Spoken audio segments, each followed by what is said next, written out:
জীবনের গল্প আছে বাকি অল্প, জীবনের গল্প আছে বাকি অল্প। হ্যালো এভরিওয়ান, আসসালামু আলাইকুম। কেমন আছেন সবাই আমার প্রিয় ভাই ও বোনেরা? আজকে আমি এই যে করলা ভাজি করতেছি আর এই যে মাছ রান্না করব, সেটাই আপনাদের সাথে শেয়ার করলাম। এই যে মাছে কিন্তু হলুদ, লবণ আর সামান্য একটু মরিচের গুঁড়া দিয়ে এটাকে মেখে নিচ্ছি। তারপরে এটাকে যে প্যানে একটা কড়াইতে তেল দিয়ে তারপরে মাছগুলো দিয়ে দিলাম। এগুলো আমি ভেজে তুলে নেব।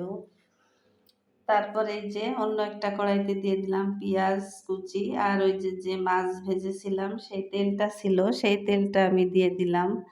যে এই তেল দিয়েই রান্নাটা শেষ করব, কারণ ওই তেলটার পরে খাওয়া হবে না, বিশেষ করে মাছের তেল, ভাজা মাছের তেল, তো সেই জন্য পরে আমি এই যে পটল আর কিন্তু এটা হচ্ছে পেঁপে, এটা দিয়ে রান্না করব পাতলা ঝোল।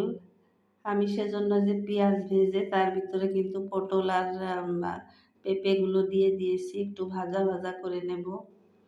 আমি আগে মশলা দিয়ে মশলার সাথে কষায় নেই, ভাবছি যে আজকে একটু ভিন্ন ধরনের রান্না করি, কেমন লাগে খেয়ে দেখি। কিন্তু খেয়ে দেখি যে আসলে অনেক মজার হয়েছিল। পেঁপে তরকারিটা আসলে কম খাওয়া হয়, আমার মেয়েরাও খেতে চায় না, আর আমার কাছেও ভালো লাগে না। কিন্তু এই গরমে পেঁপে কিনে নিয়ে আসছিলাম, যে পেঁপেটা আসলে খাওয়া দরকার, শরীরের পক্ষে উপকারী। তাই যে পেঁপেটাকে পটলের সাথে একটু ভাজা ভাজা করে তারপরে মশলা দিয়ে যে কষিয়ে নিচ্ছি।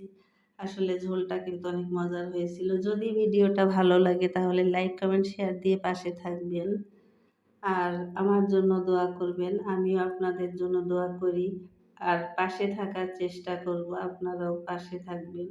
হয়তো আমার এই কথা অনেকে রাগ করতে পারেন যে আপু কি বলছে, না আমি সেটা বলছি না।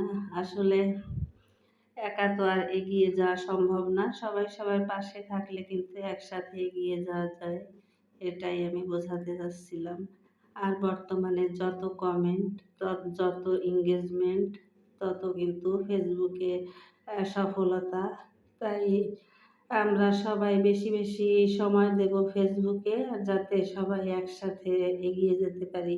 এবার কিন্তু কষানো হয়ে গিয়েছে, এবার এক পাতিল কিন্তু পানি দিয়ে দিলাম। আপনারা আবার মনে কিছু করেন না যে আপু কত পানি দিয়ে দিচ্ছে। আমি ওই যে বললাম যে পাতলা ঝোল রান্না করব। আর তারপরে এই যে লাস্টে দিয়ে দিলাম ধনিয়া পাতা। আর সবাই ভালো থাকবেন, সবার জন্য